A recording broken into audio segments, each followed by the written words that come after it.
Oke, Oke, Assalamualaikum warahmatullahi wabarakatuh. Waalaikumsalam warahmatullahi wabarakatuh. Alhamdulillah, malam hari ini kita meluncurkan sebuah buku puisi yang sangat indah berjudul, saya merinding ini. Kepada Ibu Hiduplah Lebih Lama, karya Mas Ilham Nuryati Akbar. Teman-teman yang baru bergabung, selamat malam. Ada Mbak Raina, Mbak Elderik, kemudian Mas Zaki, dan juga teman-teman yang mungkin sedang berada dimanapun ya, menyaksikan di YouTube nanti. Selamat atas terbitnya buku Mas Ilham dan juga selamat menikmati buku puisinya Mas Ilham. Jadi ada kutipan puisi yang sangat menarik dan ibu adalah ciptaan Tuhan yang terlampau baik bagi kita yang tergolong celaka. Saya ingat ibu saya di kampung memang ciptaan Allah, ciptaan Tuhan yang terlampau baik, terlalu baik, semua dikorbankan. Dan Mas Ilham dengan sangat indah, dengan sangat apik menorehkan kata demi kata ya. Tidak hanya berbunga-bunga, karena puisi Mas Ilham itu dipilih dengan sangat teliti ya. Kalau saya lihat tidak sembarangan menulis puisi, menulis puisi dengan serius sehingga pemilihan kata, kemudian kalau kita membacanya itu kita akan larut di dalamnya ya. Dan nanti Mas Ilham akan berkenan lebih jauh bagaimana Mas Ilham berpuisi, suka sastra, dan juga mungkin pekerjaannya berhubungan nggak ya? Kayaknya nanti bisa cerita pekerjaan sehari-hari dengan usahanya, kok bisa mencintai puisi, kok bisa mencintai sastra, kemudian suka membagikan kisah-kisah inspiratif dalam bentuk kata-kata yang indah. Nah, nanti akan teman-teman saksikan kepada Mas Ilham. Kami persilakan ya, mungkin untuk berkenalan dulu, Mas. Ya, izin Mas Dio, gimana? Silakan berkenalan sambil nanti membedah puisinya, meluncurkan puisinya. Oh, oke, oke, siap, siap, siap. Setelah itu teman-teman eh, punya kesempatan bertanya langsung kepada penyair kita malam hari ini. Silakan, Mas. Oke, siap Mas Dio. Saya izin sembari share untuk materinya ya, boleh ya? Oke, siap. Siap, teman-teman sekalian. Ini sebagai layar utamanya saya tuliskan kepada Ibu, hiduplah lebih lama. Kemudian di bagian paling depan saya tuliskan sedikit nukilan dan Ibu adalah ciptaan Tuhan yang terlampau baik bagi kita yang tergolong celaka. Jadi buku ini saya tuliskan lebih sebenarnya di awalnya ada lebih dari 100 judul puisi ya yang saya tuangkan di dalam buku ini. Cuman untuk mengambil yang genap saya buatkan ada 100 judul puisi dan semuanya ini saya tafsir dari fragmen yang berbeda-beda gitu. Jadi dari sudut pandang ibu kenapa ibu dia harus merawat kita, kenapa ibu harus marah dan juga kenapa ibu harus menangis ya. Oke, next. Siap. Teman-teman sekalian mungkin ada yang sudah mengetahui untuk lukisan ini atau mungkin ada yang belum mengetahui tentang lukisan ini. Jadi lukisan ini bisa saya sebut sebagai kausa. Kenapa saya harus menulis tentang puisi ini? Karena ini menjadi sumber dasar pertama saya. Saya menuliskan puisi kepada ibu hiduplah lebih lama. Puisi lukisan yang teman-teman lihat sekalian ini adalah lukisan dari Frida Kahlo. Ini pernah menjadi salah satu PR saya yang diberikan oleh guru saya untuk menafsir tulisan ini, kemudian saya tuangkan dalam bentuk puisi. Memang kalau kita lihat sekilas untuk lukisan ini dia dalam bentuk yang surrealis gitu ya. Jadi kalau kita mau tafsir tentu tafsirannya ada yang berbeda-beda. Nah dari sinilah saya coba mulai untuk menuliskan puisi tentang ibu, tapi saya coba bahwasannya puisi ini tidak ada ambivalensi gitu. Jadi antara judul satu dengan judul yang kedua, saya buatkan semuanya saling berkorelasi gitu. Untuk yang Frida Kahlo, yang lukisan teman-teman lihat sendiri ini, biasanya dia lebih identik dengan hal-hal yang berbau Meksiko. Dan dia harus melepas juga untuk rasionalitas sehingga harus banyak imaji yang dituangkan dalam lukisan surrealis ini. Oke. Sebenarnya dalam fragmen pertama, kalau teman-teman sudah membaca buku yang Kepada Ibu Hiduplah Lebih Lama, saya itu sebenarnya ingin menuliskan dengan kata-kata yang seperti ini ya. Bagaimana jika aku menasehatimu dengan sajak seperti ini? Nah, saya mulai dengan kata-kata yang seperti ini, tapi tidak secara eksplisit saya tuangkan dalam buku itu. Nah, kemudian pada judul yang pertama, saya tuliskan, dalam jeripayah ibu, durhakamu adalah pisau yang menceraikannya. Nah, biasanya dalam untuk ajang event nasional atau mungkin lomba-lomba puisi lainnya yang dibuat oleh beberapa penyelenggara, saya selalu membuat puisi itu dalam bentuk seperti pisau. Jadi semakin ke bawah menuju ke epilog itu semakin tajam seperti itu ya. Dalam jeripayah ibu, durhakamu adalah pisau yang menceraikannya. Di hari lahirmu, malaikat berhenti mencatat hal apapun, lantaran pundak ibumu bergoyang. Rakib dan Atid mematahkan kedua penanya sendiri, ikut mendoakanmu sebagai manusia baru, yang sebenarnya malaikat hanya tak tega melihat ibumu bertaruh nyawa tanpa dibayar. Nah, jadi diksi ini yang saya tuangkan pada halaman pertama, agar teman-teman bisa mengetahui, oh bahwasanya ini semua dimulai dari hal-hal yang mungkin dituliskan dalam bentuk yang pronomina gitu ya. Jadi saya letakkan suatu unsur atau mungkin suatu objek, tapi tidak secara eksplisit seperti itu. Oke. Untuk nukilan pada cuplikan yang pertama ini, menulislah karena tanpa menulis engkau akan hilang dari pusaran sejarah. Jadi teman-teman sekalian mungkin ada yang senang menulis atau mungkin ada yang sudah rampung menulis. Saya rasa dan ada baiknya kita tetap sama-sama menjadi penulis agar kita sama-sama bisa menuangkan ide dan gagasan kita dan bisa dikonsumsi oleh orang lain seperti itu. Nah, untuk klasifikasi atau mungkin taksonomi kepada ibu hiduplah lebih lama, dan ibu adalah ciptaan Tuhan yang terlampau baik bagi kita yang tergolong celaka. Ini sebenarnya puisi ini saya susun dengan 4 taksonomi ya. Yang pertama ada fundamental, yang kedua ada faktor genetik, yang ketiga ada impresionisme dan ekspresionisme, yang keempat ada koda atau epilog yang saya tuliskan di sini ya. Ya, teman-teman sekalian, kalau misalnya nanti di kira-kira sembari saya memberikan penjelasan, kalau ada yang mau coba stop untuk mengajukan pertanyaan, boleh ya. Saya persilahkan ya, sebentar.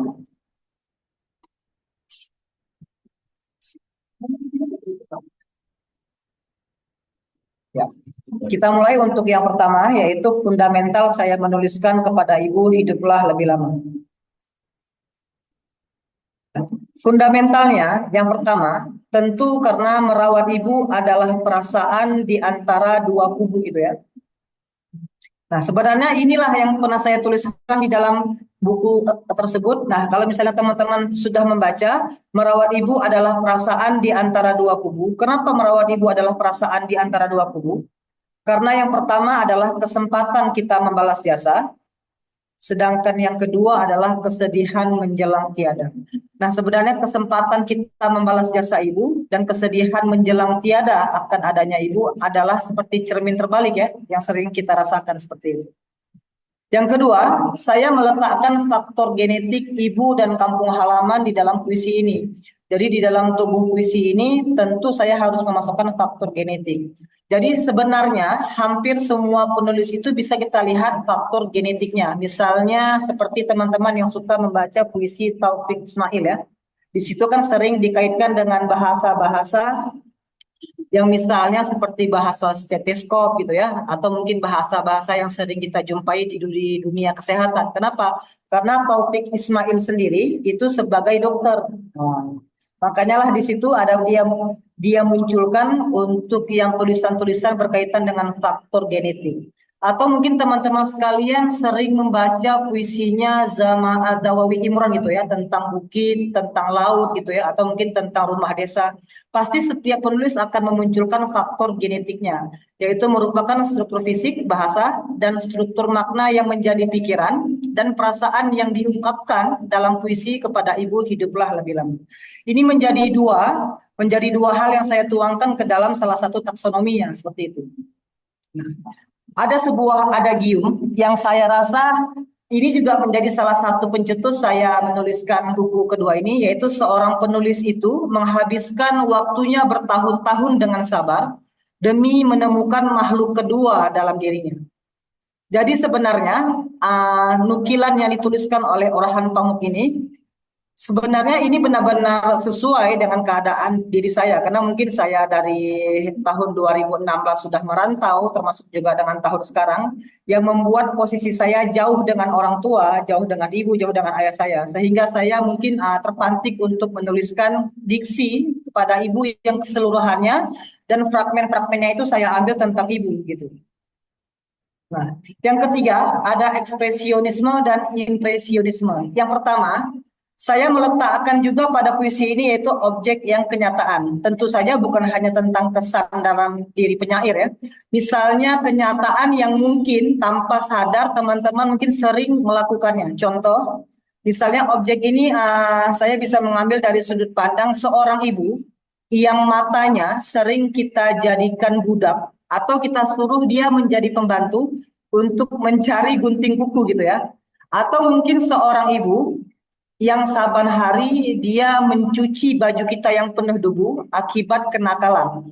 Nah, juga ada mimesis atau mungkin non yang saya tuliskan dalam data ini, dalam puisi ini, sama yang terakhir itu saya munculkan realisme ya, yang tidak secara terperinci.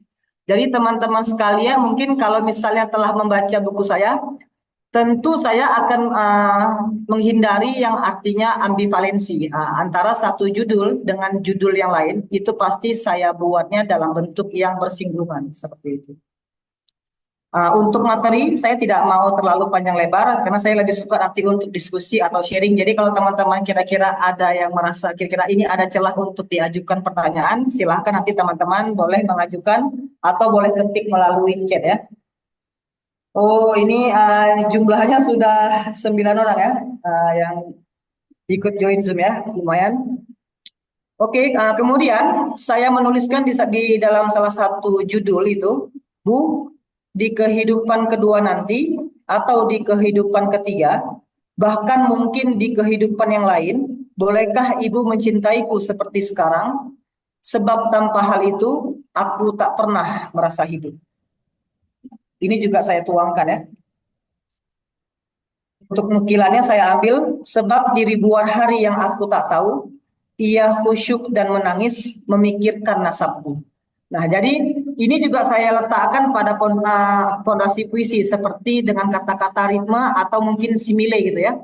Kalau saya mau ambil dengan kata-kata yang kira-kira dia hampir bersamaan seperti saya yang sebagai nasab, kemudian ibu yang mendoakan nasabnya agar bernasib baik seperti itu. Jadi nasab dengan nasib.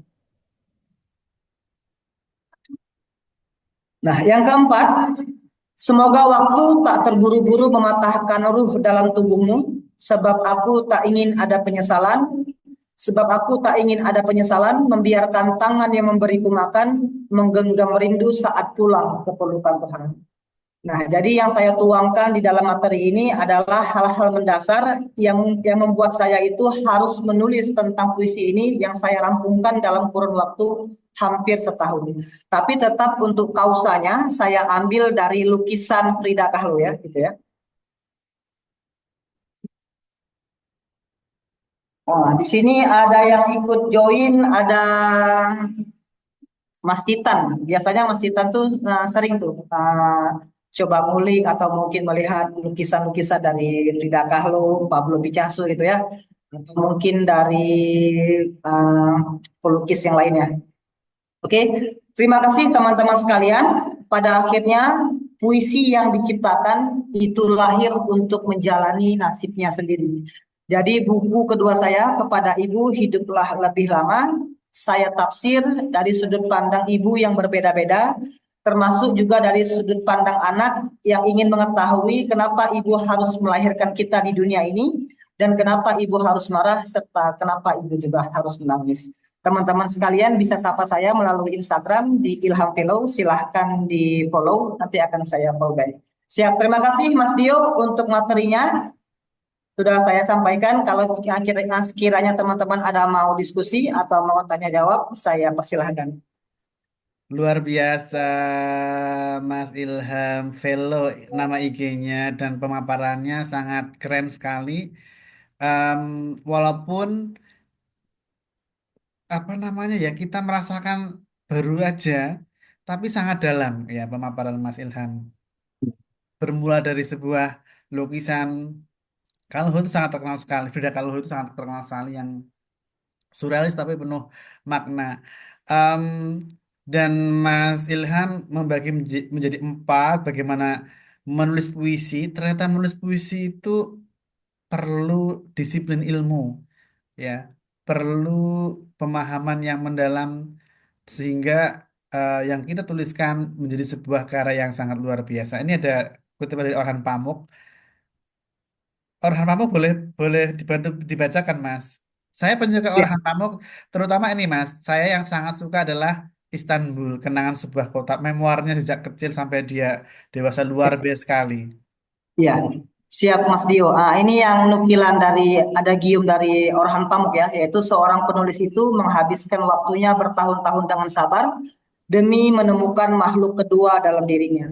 Sebenarnya banyak puisi yang bisa saya jadikan referensi dalam lomba ajang nasional atau mungkin dalam mengajukan ke rubrik gitu ya. Seperti Orhan Pamuk atau juga seperti Nizar Qabani, karena saya sangat suka melihat dari sisi pandangan mereka bagaimana menulis puisi. Kalau dari Nizar Qabani dalam bukunya yang uh, tentang perempuan, dia menuliskan seperti ini. Dulunya dari daerah timur itu mengatakan bahwa puisi itu adalah rumah. Itu kata teman-temannya gitu ya, kata para pitorahnya gitu lah itu. Tapi kemudian Nizar Qabani mengambil sudut pandang itu dari hal yang berbeda. Jadi kalau seandainya puisi itu adalah rumah, maka puisi itu tidak akan pernah bisa terbang kemanapun ia mau. Maka Nizar Qabani menghapuskan kata itu sebagai rumah dan dia membuat puisi itu dengan sudut pandang yang begitu luas sehingga tidak hanya dia uh, terpasung pada satu sisi saja gitu. Ini yang Orhan Pamuk sama juga dengan ibu dan kampung halaman. Memang saya tuliskan untuk yang di puisi ini tidak terlalu berat, Mas Dio. Biasanya kalau saya itu buat puisi untuk yang saya kirimkan ke majalah atau mungkin ke media atau mungkin saya ikutkan lomba di ajang event nasional, saya biasanya meletakkan non sequitur antara satu baris pertama dengan baris kedua. Sehingga para pembaca dia bisa memantik pola pikir saya meletakkan jeda atau ruang kosong antara satu bait dengan bait yang lain. Seperti itu Mas Diri.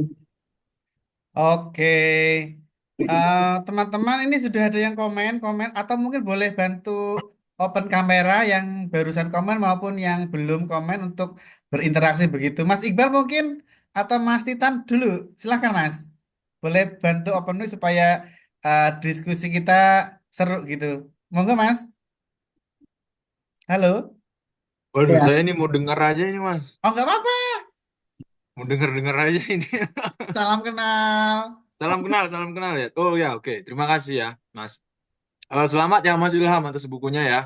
iya, siap Mas. Gokil. Ya,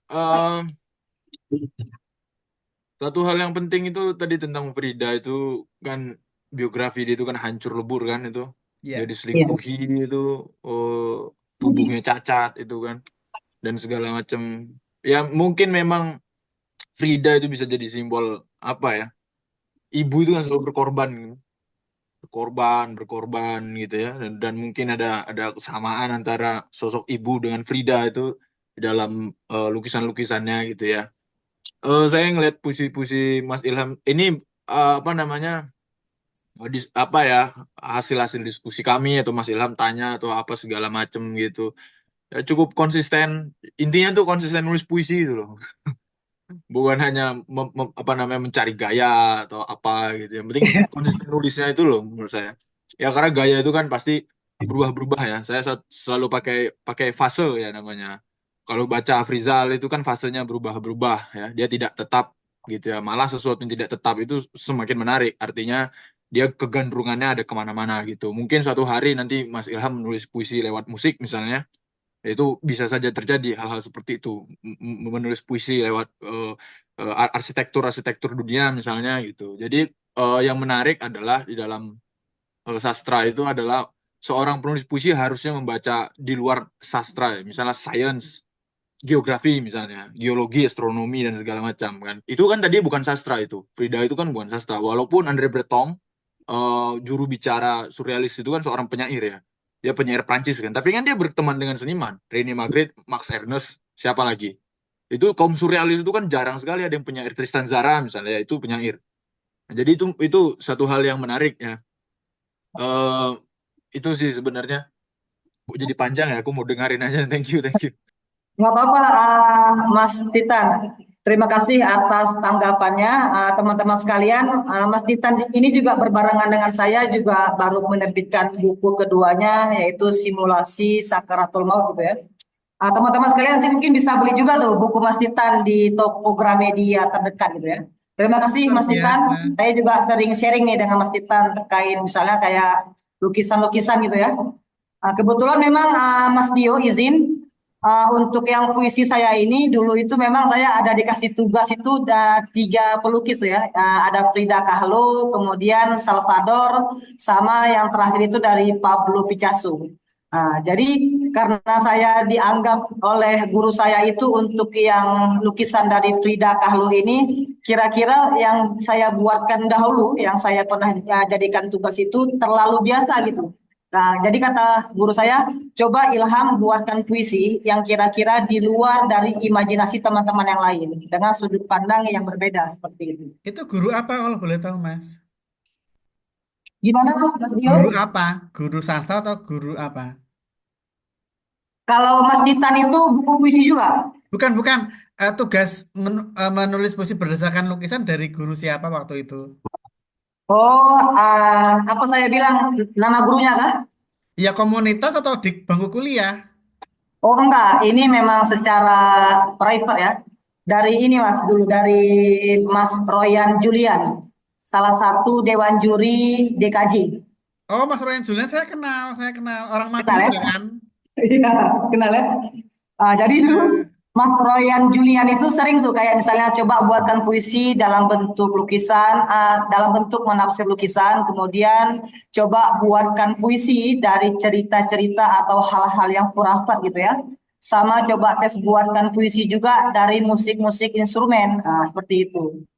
Jadi kalau misalnya kita hanya terpaku pada sisi yang kita lihat saja dengan kacamata kita saja, maka kita tidak akan keluar dari zona yang kira-kira bisa dianggap sama orang, wah, ternyata menulis itu bukan hanya sekadar yang biasa kita sesuaikan sama tema, ternyata juga bisa keluar dari tema, tapi makna dan isinya bisa terpaut sama tema yang ada, seperti itu. oh, itu private. Iya, saya sering tuh kayak kalau misalnya penulis-penulis yang udah mayor, yang udah kira-kira udah saya anggap maestro, saya hubungin tuh. Nah, nanti saya bilang sama mereka, saya mau dong kira-kira dikritik untuk puisi saya kira-kira kurang tajamnya di mana gitu ya. Oh iya iya iya iya. Oh Ya, hebat, saya baru sebenarnya tahu. Ya, heeh. ada banyak Mas Dio. Kalau misalnya kayak di salah satu wadah komunitas itu saya sering tuh kayak kirimkan ke Mas Titan Sadewo atau mungkin ke Muhammad Askolani NST, Puspi Devi, kemudian ke Mas Yudi TH juga sama termasuk Bapak Yudit, Mustafa Ismail ya. Mas Salah Yudit itu satu dulu satu komunitas dengan saya kan berdekatan. Guru siapa tuh? saya juga, Mas Yudi TH itu guru saya juga. Oh ya, oh Kan iya satu iya. Iya. komunitas dulu, dulu satu Oh ya, ya komunitas. nama komunitasnya kamar apa itu? Oh, Sebelum kamar kata, sebelum kamar kamar kata ya kata, gitu ya. ya sebelum kamar kata, sebelum kamar kata. Oh iya iya siap Dan siap. di komunitas kamar kata memang rata-rata menjuarai DKJ rata-rata. Oh gitu ya. Siap Iya, benar-benar. Panji Sukma, terus cerpen Kompas, novel Kompas, rata-rata mayor semua. Iya benar-benar. Karena pengaruh bergaul dengan para penulis itu membentuk kreativitas. Betul. Jadi kan Mas Dio, memang saya kalau kita sekiranya ada salah satu penulis yang saya anggap ini dia cara menulisnya kok beda gitu ya, beda dengan yang lain gitu ya. Itu saya pasti akan berusaha untuk dapat kontaknya, kemudian saya hubungi. saya ingin tahu kira-kira puisi saya ini udah setajam apa gitu. Jadi selain saya kirimkan ke media, ke koran, saya langsung menghubungi ke orangnya langsung ya. Contoh ya kayak yang kayak tadi kayak Royan Julian, kemudian ke Yudi TH sama ke Bapak Mustafa Ismail, salah satu kurator dari koran Tempo gitu ya.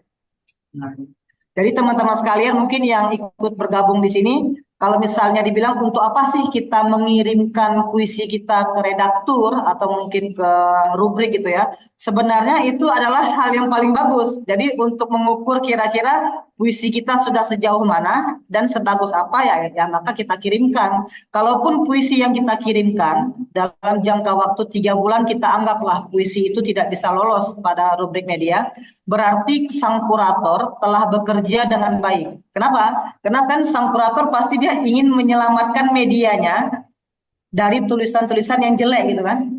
Nah, karena kalau misalnya tulisan yang jelek atau mungkin kira-kira tulisan ini kurang atau mungkin udah terlalu jadul gitu ya, pasti kan akan dilakukan kurasi secara bertahap. Jadi seperti itu Mas Dio. Oke. Monggo teman-teman yang lain. Mas Trias, ini Mas Iqbal sedang nyetir. Mas Zaki, Mbak Raina, dan juga yang baru bergabung Mbak Vera, Mbak Yesi, Mbak Alita, Mas Askalani NST, Mas Judi Setia Basa. Monggo untuk bergabung bersama kami. Silahkan. Ini dari Silahkan. Mas Iqbal ada pertanyaan Mas Dio. Oh ya, Yang paling atas nih ya. sebentar. Dari judul seakan mewakili cerita kita semua, hanya menanyakan karena ibu sebagai pemeran utama di buku ini, bagaimana tanggapan ibu penulis setelah mengetahui cerita buku ini. Nah ini Mas Iqbal, Mas Ilham dari Mas Iqbal ya. Bagaimana Mas Ilham? Yang lain mungkin teman-teman?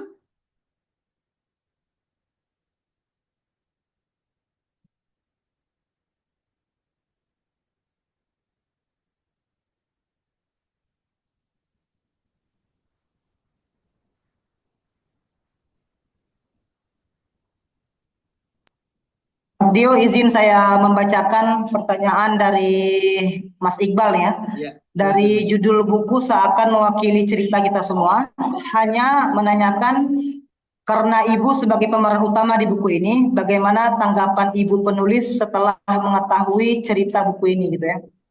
Oke, pertanyaannya bagus dan berat juga nih sebenarnya. Jadi kebetulan ibu saya setelah mengetahui buku ini ya sering kayak share gitu ya ke grup-grup keluarga atau ke teman-temannya. Oh ini anaknya loh udah buat buku tentang orangnya. Dan kebetulan saya dari kecil itu nggak terlalu sering kayak misalnya menyatakan sesuatu rasa kasih sayang kepada ibu gitu ya. Misalnya secara terang-terangan gitu. Nah, jadi saya cukup mendoakan dan setiap kali saya pulang saya pasti cium kaki orang tua saya gitu. Jadi kalau untuk ibu saya ya sudah pasti bangga gitu ya. Dan ibu saya juga sering support kalau misalnya saya mengikuti lomba-lomba puisi, kalaupun saya misalnya ada lomba puisi yang hari ini masuk ke dalam, misalnya hari ini udah dijadwalkan untuk pengumuman gitu ya, pasti nanti orang tua saya tuh udah kasih tahu kalaupun nggak menang ya jangan terlalu patah semangat gitu kan, karena dalam perlombaan menang sama kalah itu hal yang biasa seperti itu. Oke, monggo yang lain silahkan untuk bertanya atau mau berkomentar atau mungkin berbagi cerita juga boleh terhadap buku puisi atau mungkin proses menulis yang lain bisa juga.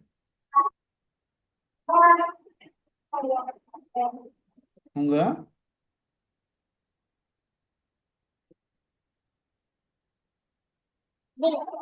Berarti kenal teman-teman penulis dari media sosial ya atau dari mana?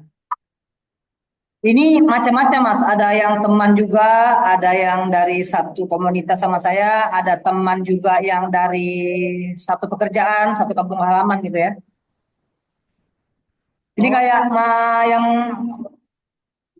dari Mas Asko nih, Muhammad Askolani NST ini salah satu guru saya juga nih Mas dalam berpuisi. Mas Aska mungkin ada mau nimbrung? Oke, boleh ya. Terima kasih Boleh, ya. Boleh. silakan. Iya, izin tidak apa ya, tidak on cam. Iya, Silakan Mas. Oke. Eh, saya tertarik sih tentang yang tadi yang dibilang ada apa, ada sumber inspirasi dari lukisan ya. Kemarin sempat dengar juga ada Titan sepertinya posting ya, ada apa simulasi sakaratul maut yang di Instagram. Sepertinya beliau ada buat video tentang bagaimana beberapa puisinya itu terinspirasi dari lukisan-lukisan, salah satunya Salvador Dali itu kan. Eh, itu teknik apa sih? Teknik memunculkan ide berbagai cara orang untuk menulis gitu. Dan ternyata itu juga dilakukan oleh Ilham Nuryadi Akbar ya dalam buku ini ya. iya benar. Su. Iya.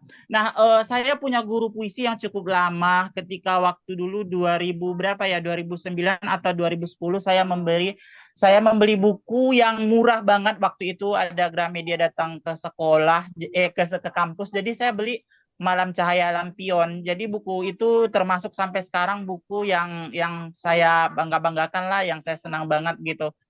Nah, seiring berjalannya waktu, ya kemarin kan ada lomba pagar laut, mungkin teman-teman di sini pada ikut semua, banyak yang ikut gitu ya.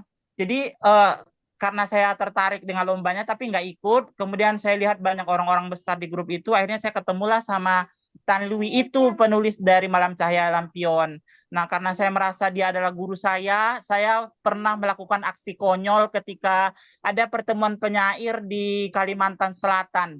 Jadi ketika saya tahu apa namanya, ketika saya tahu ada Tan Lui itu dan dia waktu itu tampil ketika ada hujan-hujan, dia kan pakai gitar elektrik ya. Jadi kayak takut gitu apa gitar elektriknya basah, dan saya dengan sekonyong-konyong gitu, dengan konyolnya gitu, saya lari-lari dan minta saya yang payungi dia gitu. Nah, ternyata dia ingat itu kan, karena kita juga lumayan sering juga di apa di Facebook. Nah, akhirnya saya mesan tuh buku dia. Nah, buku dia yang aku bilang, Dir, aku apa dong minta buku yang terbaru, aku beli gitu. Nah, aku kemudian beli yang bukunya yang terbaru, judulnya Eksprasis. Nah, Eksprasis itu ternyata yaitu kita menulis puisi yang terinspirasi dari karya seni gitu. Dari karya seni, apakah dia gambar atau seperti musik yang tadi yang dijelaskan oleh apa. Nah, saya sedang megang buku ini sekarang, dan semua puisi yang ada di buku ini ya terinspirasi dari lukisan-lukisan gitu. Nah, saya pribadi karena nggak ngerti lukisan ya nggak tahu juga gitu, nggak tahu juga bagaimana cara mengapresiasinya. Ternyata itu menarik.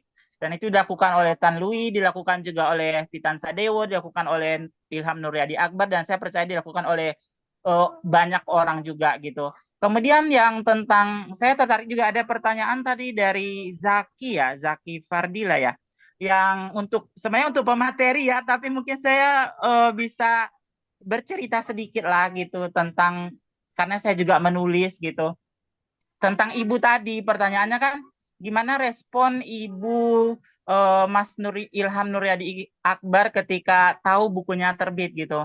Nah, berbeda dengan saya, ibu saya memang inspirasi terbesar saya dalam menulis, karena berutang pada dongeng-dongeng ibu saya, tapi berapapun banyak karya saya, ibu saya tidak pandai menulis dan membaca, dan ibu saya tidak akan pernah tahu bagaimana cara membaca karya saya.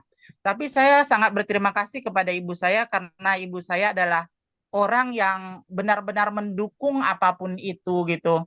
Eh, saya nggak dekat sama ibu saya karena kebencian saya terhadap masa lalu yang terjadi pada hidup saya, tapi suatu ketika saya merasa hidup ini harus berdamai, karena beberapa orang yang tidak saya senang itu telah pergi untuk selamanya. Jadi saya pikir saya selama ini terlalu mengagumkan ayah sebagai sosok yang ketika saya bayi sudah meninggal dunia. Tapi kenapa saya mengagumkan seseorang yang sudah tidak ada di dunia ini, padahal masih ada ibu ya, yang juga orang tua gitu. Jadi saya merasa tidak adil pada diri saya sendiri ketika saya memperlakukan orang yang telah tiada, yang perjuangannya tidak sebesar ibu saya karena masih ada sampai sekarang. Akhirnya saya waktu itu marah dulu kala pengen menulis judul buku Anak Luka Susu yang menggambarkan kemarahan-kemarahan saya terhadap ibu, tapi akhirnya setelah bertahun-tahun kemudian buku itu, proyek itu ditunda, tapi ketika buku itu saya terbitkan, saya mengganti kemarahan itu menjadi ucapan terima kasih kepada ibu, permohonan maaf sama ibu gitu. Judulnya tetap sama, Anak Luka Susu, tapi lebih kepada di situ saya ingin berdamai dengan ibu saya. Mungkin ini agak apa ya, saya bukan pembicara, tapi mungkin nggak apa-apa ya. Apa boleh agak bercerita nih? Boleh, Atau boleh ya menggili? Mas Ilham ya. Saling berbagi Gak ya apa-apa. Mas. Nama juga sharing kan? Boleh lah. Iya, boleh, boleh. Terima kasih banyak. Malah Nah, jadi karena hidup saya merasa suasananya ya. jauh dengan ibu saya. Ah, Jadi hidup suasananya. iya, Iya. iya, oke. Terima kasih. Supaya interaktif juga kan gitu kan? Ya, Nih ya. dari Iya. media ya. Jadi suatu saat kenapa saya pengen berdamai dengan ibu saya? Karena kita semua berempat tapi punya kehidupan masing-masing. Kita begitu jauh dengan ibu. Jadi suatu saat saya entah saya yang menelpon, entah ibu saya yang menelpon, tapi terjadi waktu itu miskomunikasi. Ibu saya salah dengar. Jadi dia bilang begini sama saya, iyalah saya marah kamu nggak nelpon. Soalnya ibu kangen sama kamu. Dan itu bagi saya aneh, yang tidak pernah dekat sama ibu, tapi kok dia bilang dia marah karena saya sudah lama tidak menelpon dia dan dia bilang kangen. Akhirnya saya kayak mencoba mengikuti alur aja. Oh, oh iya ya gitu. Jadi dari situ saya mulai berpikir sepertinya saya marah untuk sesuatu yang nggak ada ujung pangkalnya, sesuatu yang tidak jelas. Sepertinya saya bersalah sama ibu saya dan pelan-pelan saya harus memperbaiki itu semua gitu. Nah, kalau Ilham tadi bercerita kalau misalnya kalau mau pengumuman nih terus ibunya bilang eh udah nanti kalau kamu kalah ini ya legowo aja atau apa gitu. Nah, saya justru dalam keadaan saya panic attack ketika saya pengen melakukan sesuatu, bepergian sesuatu. Saya masih teringat waktu itu saya pengen jadi duta baca. Ya, alasan saya karena ibu saya tidak pandai membaca. Jadi saya pengen dari seorang ibu yang tidak pandai membaca, tapi saya pengen menjadi duta baca, membuktikan kepada banyak orang kita bisa kok memberikan nama baik kepada ibu kita dengan perjuangan-perjuangan yang mampu kita lakukan gitu. Nah, saya kebalikan dengan Ilham, saya justru menelpon ibu saya itu sebelum lomba atau sebelum sesuatu yang bagi saya horor dan menakutkan.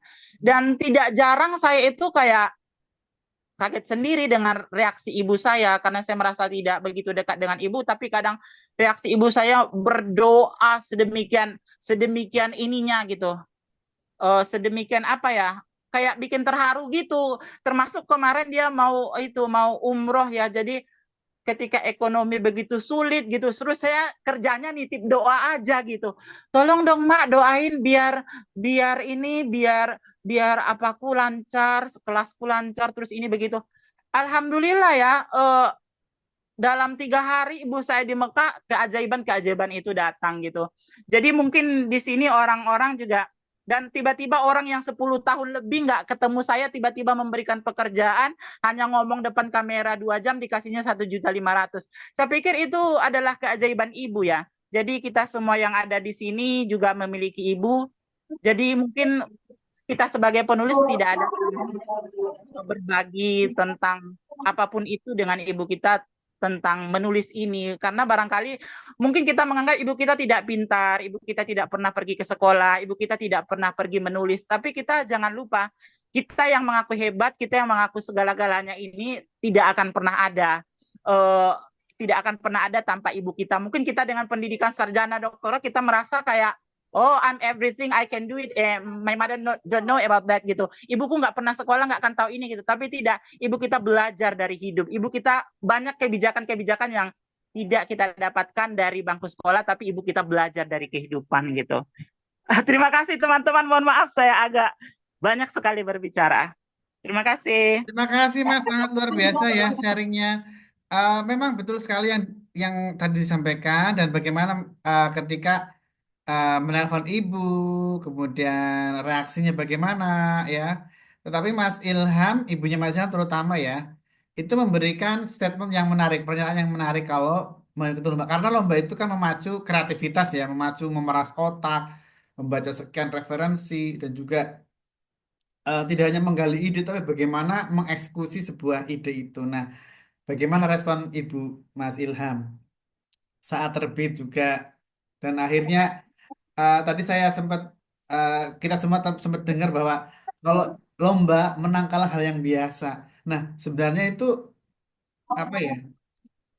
Penetralisir sebenarnya. Tapi di balik itu pasti kita yakin ya, doa ibu terus mengalir untuk kita. Monggo, Mas Ilham. Jadi benar Mas Dio, saya juga setuju tadi dengan pernyataan dari Mas Muhammad Sekolah di NST. Jadi sebenarnya bukan karena kita yang hebat gitu ya, tapi mungkin karena masih ada keberkahan doa ibu yang kita tahu berkah doa ibu itu adalah sesuatu yang teramat luas gitu ya, Ya, dan tidak akan pernah mampu untuk kita lunasi. Itu untuk yang keberkahan doa ibu. Makanya pada buku kepada ibu, hiduplah lebih lama, di sini saya menuliskan dan ibu adalah ciptaan Tuhan yang terlampau baik bagi kita yang tergolong celaka. Jadi saya beranggapan mungkin kalau nggak ada doa ibu kayaknya hidup kita nih agak sedikit ruwet kali ya, agak sedikit banyak masalah kali. Nah, makanya lah saya tuliskan segala hal tentang ibu, termasuk saya buatkan juga dalam bentuk pronomina gitu ya. Seperti kenapa sih seorang ibu itu harus rela dalam sudut pandang menjampakkan seorang darah dagingnya ke lautan lepas, supaya apa? Supaya ibu kita tuh hanya ingin anaknya itu pandai berenang dan tidak karam gitu, dihantam oleh lautan dunia seperti itu. Jadi seperti oke. itu Mas Tio. Makasih banyak responnya Mas Ilham. Mungkin ada feedback, Mas. Mas, panggilnya masih Pak Mas Askalani. Askalani ya. Ya, Mas Asko. Mas Askol, ada feedback mungkin? Oh iya, enggak ada sih. Udah pas kok yang dibilang semuanya. Maaf saya jadi curhat tadi ya. Nggak apa-apa, nggak apa-apa. Kita saling Gak apa-apa berbagi. Mas Asko. Ada satu buku tuh yang saya suka tuh. Jadi gini Mas Dio, saya itu sebenarnya ini bukan bermaksud lebay ya, tapi saya itu setiap bulannya pasti ada satu buku puisi yang saya habiskan untuk saya baca. Biasanya dalam satu buku itu memang tidak semua kata-katanya bisa saya ingat, tapi kalau kira-kira katanya itu di luar dari nalar saya, atau mungkin saya kagum, kok bisa ya dia menuliskan hal seperti ini, itu pasti akan saya ingat. Contoh kalau misalnya puisi dari Mas Asko itu di bukunya Ulun-Ulun Dokun apa gitu, yang dia tampilan covernya warna hijau, saya suka tuh yang tulisannya seperti ini. Ah, Ayah saya pergi ke kebun Tuhan untuk memetik janji. Lantaran ia setia, ia memilih untuk tidak kembali. Jadi dengan simile yang sedikit, tapi puisi itu dibuat dalam intens kosakata yang terlalu padat gitu ya. Ya, Terima kasih juga Mas Aska atas tulisannya itu ya, karena sudah banyak juga menginspirasi. Mungkin bagi penulis-penulis yang udah maestro itu, puisi tentang ibu ini bisa dianggap sebagai puisi ode. ya betul. Panggungnya Ode. Benar ya? Mm-mm. Bisa dianggap sebagai puisi ode, dan kalaupun misalnya dalam ajang event nasional yang kita tahu mungkin ada banyak penulis-penulis ternama ikut dalam berkecimpung dalam lomba itu, sebenarnya puisi ibu ini jarang untuk bisa menang di lomba, kecuali kita memasukkan kosakata ibunya dengan kata-kata pembanding atau penyerta yang lainnya. Contoh pada lomba Van Bahasa, sebenarnya puisi saya itu bercerita tentang ibu, tapi saya buat dengan judul yang berbeda yang mungkin kalau ditafsir oleh pembaca, oh ini sudah pasti bukan tentang ibu. Saya buat judulnya itu di Bukit Dursina. Kemudian prolog awalnya saya mulai dengan kata-kata di hadapan bulir zikirmu Bu, telah kubacakan sirah nabawi Amul Husni atau tahun kesedihan. Seperti itu. Oke, saya sedikit menambahkan ya Mas ya, juga teman-teman, beberapa puisi dan juga terutama lirik lagu di beberapa grup band ya yang saya kenal, mungkin teman-teman boleh menambahkan. Misal Cranberries, The Cranberries, itu ada Ode to My Family, itu juga awal album juga tentang ode juga. Kemudian White Lion ya, When the Children Cry, itu juga ode juga tentang menimang anak ya kan. Saya senang sekali Mas Ilham launching bukunya bersama anak karena ini ode sekali ya, puisi atau lirik lagu yang genetik ya begitu, karena saya bulan yang lalu, hampir sebulan ya, saya membaca sebuah buku yang sangat bagus. Judulnya adalah It Didn't Start With You. Jadi bagaimana trauma masa lalu, terutama ibu kita, nenek kita itu diwariskan. Terutama, iya kalau trauma kan hal negatif ya. Tetapi juga hal yang positif tentang kasih sayang, itu juga diwariskan juga. Bagaimana kita melembutkan hati ya. Figur kita yang genetis ini diwariskan mewarisi ya. Kita tuh mewarisi genetik perasaan ternyata dari ibu kita. Bagaimana kita diperlakukan, kita akan memperlakukan balik kepada anak kita, cucu kita nanti seperti eyang kita, nenek kita, ibu kita.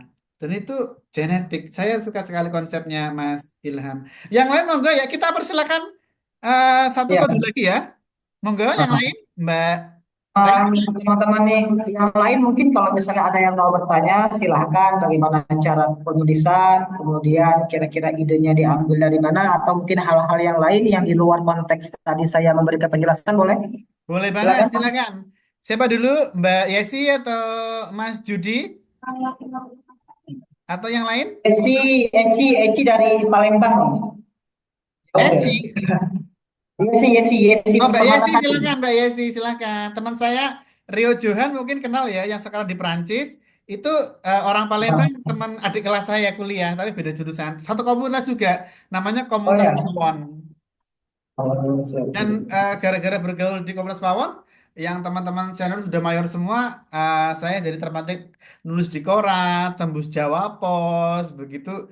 Itu senang sekali ya berkomunitas sastra seperti itu. Mungkin Mbak Yesi silakan. Oke, selamat malam. Assalamualaikum. Waalaikumsalam, salam kenal. Salam kenal Mas Bio. Halo, silakan Mbak Yesi. Oke. Abang Hilam, saya Iya, ngucapin selamat Yesi, nih Bang Hilam Eci. atas buku keduanya. Siap, Ya, Eci, terima kasih. ya untuk Bang Ilham. Kalau ngelihat dari judul judul puisi, judul bukunya Ya, itu luar biasa ya. Menyentuh dari judulnya aja sudah membuat saya ngerasa wah luar biasa sekali nih, apalagi isinya. Pengen sekali bedah buku, insya Allah next saya mau order buku nih, Bang Oh, Ilham. siap, siap, siap, Eci. Bang Ilham, Boleh kalau iya gimana? ah, boleh kalau misalnya nanti misalnya ada kegiatan, apakah kegiatan kampus atau mungkin di luar Mm-mm. itu, kalau misalnya mau ada bedah buku boleh. Boleh, boleh. Siap, siap. Insya Allah nanti diinfokan. Bang Ilham mau nanya nih, eh sebelum Bang Ilham buat buku ini, apa sih Bang yang buat Bang Ilham ngerasa, wah kayaknya dengan buku kepada Ibu Hiduplah Lebih Lama itu tercetus dengan tulisan-tulisan yang luar biasa, yang buat Bang Ilham akhirnya memutuskan untuk membuat buku ini tuh apa Bang? Motivasi kah? Atau siapa? Referensinya Abang itu siapa membuat buku kepada Ibu Hiduplah Lebih Lama? Apakah ibu Abang sendiri atau dari istri mungkin? Siapa gitu Bang? Boleh bantu dijawab? Itu mungkin Mas Dio. Oke. Saya oh cukup iya, deg-degan oke, kalau berbincang dengan penulis yang luar biasa ini. oke Mbak Yesi. Ini pertanyaan sangat Ya, menarik, Mas Ilham. Bagaimana Mas Ilham melakukan proses kreatif menulis? Ide datang dari mana? Inspirasinya? Mungkin bisa apa namanya berbagi kembali Mas Ilham kepada kita semua. Monggo. Ya. Jadi Eci mungkin tadi kalau misalnya sudah terlewat, jadi ada satu kausa yang saya masukkan kenapa saya harus menulis tentang ibu. Itu karena saya dulu pernah dikasih tugas dari guru saya namanya Royan Julian. Dia katakan coba tes kamu tafsir salah satu lukisan surrealis ini dari Frida Kahlo. Tapi dengan syarat tidak boleh melihat Google. Kira-kira gambar ini dimaksudkan untuk apa gitu ya. Nah, jadi kalau kita melihat suatu, kalau dulu saya dengan Muhammad Asqalani NST itu biasanya disuruh buat puisi. Kalau kamu lihat pagar, coba buatin puisi tentang pagar. Tentu kalau orang-orang yang secara harfiah dia akan membuat pagar itu adalah sesuatu yang menjaga rumah kita gitu ya.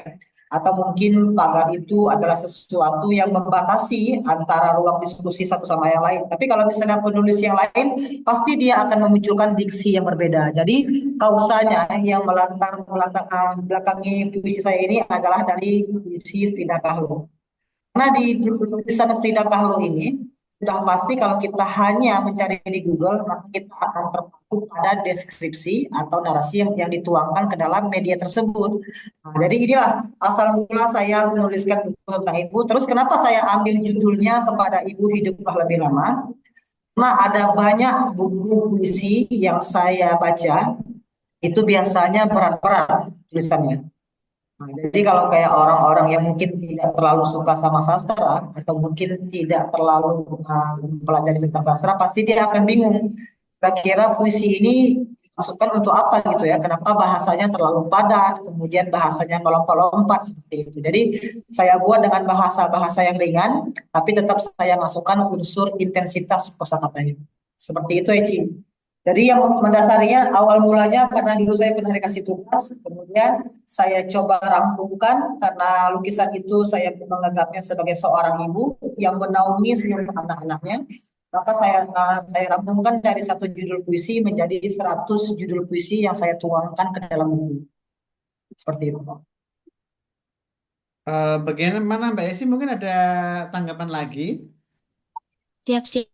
Sudah sedikit difahami. Oke, mau nanya nih, Mas Dio, Bang Ilham, terkait cipta puisi. Awal mula Bang Ilham membuat puisi nih. Awal mulanya itu kayak mana Bang? Kan sekarang nih, kebetulan saya kan sekarang mengajar di SMK ya.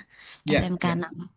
Kebetulan ada beberapa lomba termasuk cabang cipta puisi yang sebentar lagi akan dimulai gitu ya, FLS 2N. Nah, untuk anak-anak nih, untuk mendasarnya kira-kira menurut Abang, cipta puisi itu dimulai dari apa ya Bang ya? Dari bahasa, kan kalau melihat dari cipta puisi itu bahasanya mungkin menurut Eci luar biasa berat ya, kalau mendalami Ya, ya. bahasa-bahasanya di puisi itu. Nah, kira-kira untuk anak yang awal, pemula itu apa Bang yang kira-kira harus didasari? Apa? Basicnya itu apa kalau untuk menulis puisi itu? SMK ya Mbak Yesi? Iya, betul SMK. Jadi sebenarnya untuk mendasari puisi, karena gini, kalau mungkin Yesi suka baca buku atau mungkin mencari dari lektur yang berbeda, sebenarnya tidak ada sesuatu yang absolut yang menjelaskan bagaimana sih cara menulis puisi yang benar-benar mutlak benar ya. Karena dalam buku Herman Waluyo, dia hanya mendeskripsikan ini puisi, ini prosa, kemudian majas apa yang digunakan untuk menulis puisi. Tapi fundamentalnya itu yang paling penting adalah seorang penulis itu harus mengetahui kira-kira preposisi yang benar seperti apa gitu ya. Misalnya dia meletakkan dari awal kata di, ruang dengan waktunya apakah itu digabung, apakah itu dipisah. Kemudian tanda baca huruf kapital apakah dia huruf kecil gitu ya. Dan juga harus mengetahui tipografi perwajahan puisi. Nah, puisi ini berbeda dengan penulisan seperti cerpen atau mungkin teater atau mungkin prosa-prosa yang besar seperti lainnya gitu. Jadi kalau misalnya seperti anak SMK, ada baiknya ya kita perkenalkan tipografi penulisan puisi, wajah perwajahan puisi itu seperti apa ya. Nah, kemudian puisi bukan sesuatu dia yang harus diurai secara komprehensif atau mungkin secara menyeluruh. Kalau dia diurai secara menyeluruh, maka dia jatuhnya ke dalam prosa. Tetap harus ada ruang yang diberikan oleh sang penulis agar si pembaca itu bisa memantik pola pikirnya. Seperti itu. Kalau misalnya tuh kayak anak-anak SMK ada FLS 2N, A2SN, atau mungkin kalau misalnya yang udah di kampus tuh biasanya ada bulan bahasa gitu ya. Nah, itu Bulan sebenarnya bahasa penting tuh. namanya. Mm-mm. Bulan bahasa kan itu harusnya penting tuh dikumpulkan orang-orang mungkin yang ingin membangkitkan literasi, diajarkan begini loh sebenarnya cara menulis yang benar. Kita ambillah dari hal yang paling kecil aja. Misalnya di antara. Mungkin orang nggak tahu di antara itu adalah kata yang harus dipisah atau mungkin seperti di sana, di Di sini sini, itu kira-kira di kira-kira itu mana dipisah. sering banyak orang nulis Nah, digabung di mana. gitu ya, gimana ya. Jadi puisi itu bukan sekadar kata-kata puitik gitu ya, yang sering kita lihat di sosial media. Oh, jangan-jangan yang kita tuliskan di sosial media ini bukan puisi, tapi itu hanya sekadar karir gitu ya. Itu jadi Eci. Jadi sebenarnya hal-hal yang dianggap sepele sama orang lain dalam dunia penulisan itu sebenarnya teramat luas. Itu Eci. Oke, ada Sip. feedback lagi Mbak Yesi? Sudah cukup. Terima kasih ya Bang Ilham, Mas Dio. Terima kasih atas Siap, ilmunya juga. Eci. Sama-sama Mbak Terima Yesi. kasih. Mungkin dua atau satu lagi, monggo teman-teman. Mbak Sinta mungkin atau bagaimana? Siap, join, izin baru gabung ini Oh, ya. Sinta, gabungnya. Iya, Oke, iya. silakan Mbak Sinta di Serang. Iya, Silakan. saya sebenarnya termasuk orang yang fans banget sama Bang Ilham ya. Saya baca dari awal kata-katanya nih Bang Ilham ini di bukunya, selain karena bukunya juga enak banget dibaca di mata saya. Ini dari awal ngebuka di halaman pertama itu udah bikin saya nangis ini banget. Nggak tahu kenapa ini kok tulisannya sampai bikin saya merasa masuk gitu ya di perasaannya Bang Ilham ini, kok bisa sedalam itu. Terus kalau saya berusaha buat jadi seorang yang menulis puisi, gimana caranya supaya tulisan itu bisa masuk dan pembaca itu bisa merasakan hal yang kita rasakan, selain dari kata-katanya itu rasanya itu nyampe gitu Bang Ilham. Ini yang pengen saya kulik sebenarnya, gimana Bang Ilham? Iya, iya, iya. Oke, ya, terima kasih Sinta ya. Sinta ini salah satu teman juga Mas di dulu Ya, kami pada satu kontingen ikut MTQ tingkat nasional. Jadi Sinta ini salah satu pensyarah terbaik lah bisa dikatakan gitu ya. amazing. Jadi kalau sebenarnya untuk menuangkan kata-kata yang baik itu sebenarnya masing-masing punya referensi tersendiri ya. Makanya tadi saya bilang di awal materi saya untuk mengetahui apakah orang-orang itu kira-kira sudah mulai masuk atau suka dengan tulisan kita atau sejauh mana ketajaman puisi kita, tulisan kita. Memang ada baiknya sebelum kita menerbitkan buku, yang pertama kita harus membaca buku, kemudian kita coba menulis, misalnya lah perbandingannya 3 buku 1 tulisan gitu ya. Jadi nggak ada orang yang dia bilang saya ini menulis buku, tapi dia membaca bukunya melompat-lompat gitu. Misalnya dia hanya baca halaman pertama, kemudian karena dia cari judul yang kira-kira menarik, dia baca halaman ketiga gitu ya. Jadi yang pertama tetap harus diusahakan membaca buku, kemudian coba tes buat tulisan, dan tulisan itu harus dikurasi sama orang-orang yang paham tentang dunia penulisan. Seperti itu. Kalau misalnya kayak Sinta bisa lihat tulisan saya di Koran Tempo atau mungkin di Republika, di Bali Politika. Jadi segala sesuatu yang dituliskan itu jangan hanya berdasarkan sisi diri kita sendiri, tapi kita melihat dari sisi orang lain juga. Kemudian yang kedua, menurut saya yang paling penting, ini menurut saya ya, yang paling penting ya, setiap hal yang kita tuliskan itu memang ada baiknya disimpan terlebih dahulu sebelum kita kirimkan. Misalnya, coba tes Sinta buat satu tulisan aja, misalnya satu paragraf. Kemudian setelah paragraf itu rampung, coba Sinta bacakan di malam hari sebelum tidur. Kemudian besok pagi setelah misalnya pagi bangun tidur, coba tes baca tulisan itu. Pasti ada yang salah. Atau pasti mungkin ada yang kurang nih. Ini kira-kira yang kurangnya di mana gitu ya. Nanti kita rubah lagi. Atau mungkin pas suasananya lagi terik gitu ya. Kita baca. Oke, kita simpan. Nanti pas cuacanya kira-kira udah mendung atau mungkin turun hujan, kita baca lagi. Pasti ada yang kurang. Nah, jadi sebelum tulisan itu kita lepas dia malang-lang buana, ada baiknya kita lakukan namanya self editing gitu ya, atau mungkin proof editing. Swasunting namanya. Gitu. Swas, Sunting ya. swasunting. Hmm. Menyunting sendiri. Ya, Swas. Berarti swasunting ya. harus langsung ditulis ketika kita udah punya ide begitu ya Bang? Oh iya, kalau misalnya saya di handphone ini di notes saya ini mungkin bisa sampai puluhan notes ya. Jadi saya misalnya kayak lagi duduk sendiri, nggak mungkin juga kita dalam kurun waktu 10 menit kita bisa punya satu page tulisan gitu ya. Pasti semuanya dimulai dari ide-ide yang kecil gitu. Nah, jadi kalau misalnya punya ide yang kecil, kita tuliskan dalam notes. Nah, ketika kita ada waktu, tolong dirampungkan. Pemikiran kita itu seperti itu. Kalau bahasa gaulnya, selesaikan apa yang sedang kamu mulai atau yang telah kamu mulai gitu ya. Betul. Karena sebelum kita mengeksekusi ide, kita kan sudah tahu sebenarnya akhirnya ya. Mm. Nah, Seperti teori psikologi Seven Habit bahwa kalau kita ingin sesuatu, sebenarnya kita sudah tahu tujuan akhirnya. Dalam berkarya pun seperti itu nantinya. siap. Ada Jadi feedback? dulu Gimana, Mas Mas Ilham? Dio ingin menambahkan dulu waktu saya dengan Bapak di DTH itu dia bilang jangan beranggapan kamu menulis puisi itu selalu runut gitu ya. Misalnya kamu tuh buat Iya, dulu awalnya, buat tengahnya, buat akhirnya. Nah, jadi buat aja dulu apa yang ingin kamu tulis. Nanti yang kamu tuliskan di baris pertama itu atau di paragraf pertama itu sebenarnya bisa menjadi paragraf di akhir. Setelah kamu buat, misalnya hari ini buat satu paragraf, hari kedua buat paragraf kedua. Walaupun paragraf pertama sama kedua itu tidak berhubungan, tidak ada korelasi, atau dia jatuh ke dalam ruang ambivalen gitu ya. Nah, itu nanti bisa kita rampungkan setelah kita bikin sudah ada 5 paragraf. Coba tinggal kita masukkan ke dalam satu tag, tinggal kita baca aja. Kira-kira yang tidak nyambung yang mana? Baru kita hapus. Kita lakukan tadi kayak yang dibilang Mas Dio, suasunting gitu ya. iya. Oke, Mbak Sinta ada timbal balik atau feedback, monggo. Tertangkap sih yang disampaikan sama Bang Ilham. Jadi emang proses tuh diperlukan untuk bisa menciptakan tulisan yang sedalam ini begitu ya Bang. Iya.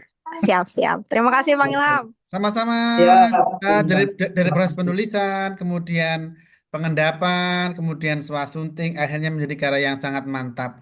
Satu lagi mungkin, oh ya teman-teman, nanti ada 3 pembacaan puisi boleh dari yang sudah pegang bukunya Mbak Sinta kayaknya ya, atau yang lain ada yang berkenan membaca, nanti ditutup oleh Mas Ilham ya untuk memilih buku Kepada Ibu Hiduplah Lebih Lama. Satu lagi mungkin, monggo. Mbak Sinta boleh berkenan membacakan satu puisi nanti? Boleh, bisa dicoba, tapi emang suaranya agak bindeng, nggak apa-apa nih ya. Nggak apa-apa. Oke, kalau misalnya belum ada yang bertanya, kita akan menyimak bersama pembacaan puisi oleh Mbak Sinta, karya Mas Ilham Nuryati Akbar, diambil dari buku puisi Kepada Ibu Hiduplah Lebih Lama. Kami persilakan. Kalau boleh open cam, kalau berkenan. Paling mohon maaf belum bisa open cam nih ya. Oke, nggak apa-apa. Silakan. Kami Baik. simak. Saya mencoba untuk membacakan puisi di bukunya Kepada Ibu Hiduplah Lebih Lama, part yang saya suka, judulnya Bunga, di halaman 111. Adakah keindahan yang lebih hebat daripada teman-teman mekar yang berwarna-warni sejauh mataku memandang? Dan Tuhan memberitahu bahwa ibu adalah sesuatu yang ia cipta melebihi bunga-bunga.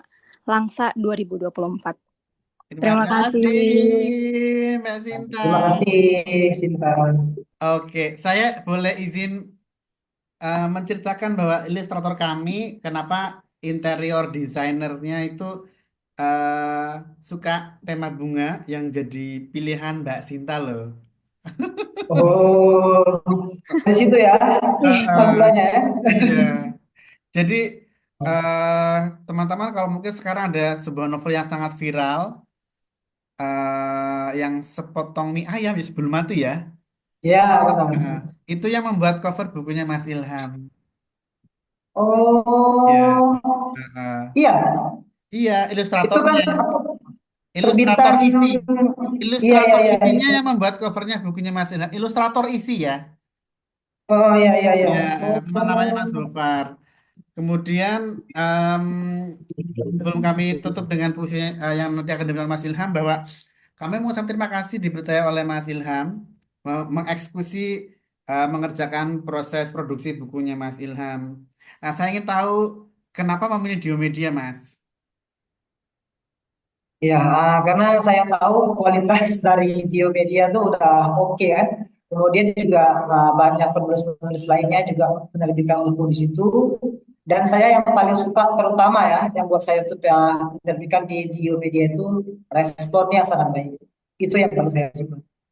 Responnya baik, cepat ya kan. Kadang-kadang misalnya penulis ini kan ada yang rewel juga kan kadang-kadang. Tapi saya semoga aja nggak masuk ke dalam salah satu yang itu ya. Misalnya pun kayak saya bilang kemarin setelah udah siap layoutnya saya bilang Mas boleh nggak direvisi? Nah, padahal itu saya udah takut juga tuh, takutnya nanti oh, ini seakan-akan kayak melakukan intervensi kepada orang yang jago untuk buat layout gitu kan. Nah, tapi di media menyanggupi revisi tersebut kemudian dikirimkan langsung ke saya dengan proses yang begitu cepat. Iya, Itu jadi sih. kami mengerjakan buku itu awal-awal mungkin masih belum memahami tentang anatomi buku ya. Tadi tentang taksonomi puisi. Jadi buku itu memiliki anatomi buku tersendiri, bagaimana karakter buku itu. Kemudian kami harus kolaborasi dengan desainer yang tepat ya. Bagaimana tema ini itu digarap dengan sangat baik. Seperti sebuah film itu kan ada di belakang film yang megah itu pasti ada tim kreatifnya kan. Nah, kami berusaha semaksimal mungkin menghadirkan buku yang tadi disampaikan oleh Mbak Lisa, nyaman dibaca, enak ya. Ukurannya juga kami memperhatikan tipografi, memperhatikan segala ukuran, font, kemasan, karena buku ini kan abadi ya Mas Ilham dan juga teman-teman semua, maka kami Iya nggak benar. mau bahwa produksi buku itu asal-asalan. Kami harus melakukan riset buku puisi itu dikemas bagaimana supaya sangat indah, apalagi tema ibu ya, dan juga isi puisi sangat bagus. Kami harus memilih desainer yang tepat ya, desainer isi, desainer sampul yang tepat sehingga tidak mengecewakan, dinikmati sangat baik oleh peminat puisi, pembaca bukunya Mas Ilham dan oleh kita semua. Ya, teman-teman, terima kasih banyak telah bergabung di peluncuran bukunya Mas Ilham kepada Ibu Hiduplah Lebih Lama. Dan ini kami di penghujung acara, kami akan mempersilahkan Mas Ilham membacakan puisi dari buku yang terbarunya. Silakan Mas. Siap. Saya coba baca salah satu yang saya suka ya dari 100 judul ini ya. Tentu saya suka semuanya gitu ya. Ah, saya baca judulnya Pulang Mengaji di halaman 88. Pulang mengaji. Oh, sebentar, sebentar. Ini kok berapa ya? Pulang mengaji adalah alasan mengapa senyum ibu membekas di dinding-dinding rumah. Mengetahui anak-anaknya pergi menimba ilmu, menanggal duniawi, berzuhud agar pantas menjadi imam di hari kemudian. Pergi mengaji adalah didikan agar anak-anaknya tak gagal mendaras ayat-ayat Tuhan, tak gugup memilah hal-hal haram. Tapi nanti jika ibu tiada, diriku hanya tertawa dan menangis, mengingat masa kecil yang berlari riang selepas mengaji, demi melihat ibu memberi peluk di depan pintu. Langsa 2024. Merinding sekali, Mas Ilham. Terima kasih banyak, teman-teman. Terima kasih banyak. Sebelum kita Nah, tutup, mungkin boleh foto bersama. boleh? Oke, mari kita foto bersama dulu ya. Oke, saya hitung. Satu, dua. Ada yang mungkin mau open cam? Oleh, oke. Halo Mbak Sinta dengan putrinya. Satu, dua, tiga. Saya izin untuk kirim ke Mas Ilham dulu. Oh iya, boleh. Ini harusnya kalau yang dari tadi join belum keluar, rame juga nih ya. Nah, nggak apa-apa. Kan nanti Kalau tayang di ya? YouTube. Tayang di YouTube. Oh ya, siap, siap, siap. Oke, Mas Ilham mungkin sebagai penutup, monggo kata-kata terakhir. Kali lagi dong kita foto-foto. Oh iya, Seperti iya, iya, iya, iya. Ini saya gimana megangnya? Bentar. ini. Atau kalau nggak saya yang capture deh. Oke, oke. Ya, Ini untuk arsip penerbit. Sudah di capture belum? udah. Oke. Kata-kata terakhir, Mas, untuk kita semua, monggo. Oke. Kata-kata terakhirnya untuk kita semua. Bentar ya, saya kembali ke Zoom dulu. Teman-teman sekalian, jika ada waktu, jika kalian memang ingin menulis, maka menulislah, sebab tanpa menulis kita akan hilang dari pusaran sejarah. Terima kasih. Terima kasih, Mas Ilham. Terima kasih Mantap, Bang semuanya. Ilham. Oke, kita jumpa lagi di sesi besok ada peluncuran buku juga hari Sabtu jam 10 pagi. buku-buku pengembangan diri, Minggu juga ada, kemudian yang luring tanggal 27. Jadi kita mulai April setelah Lebaran kita tiap akhir pekan maupun di pertengahan hari kita ada perayaan buku bersama. Teman-teman semua, teman-teman penikmat puisi, penikmat sastra di Indonesia, sampai jumpa. Assalamualaikum warahmatullahi wabarakatuh. Waalaikumsalam warahmatullahi Waalaikumsalam. wabarakatuh. Terima kasih Terima atas kasih ilmunya, Bang semuanya, Ilham, Mas Sinta. Dani. Terima kasih Eci, Unyu, Ibu Hajaria Haria, dan Mas Dio. Reina juga terima kasih.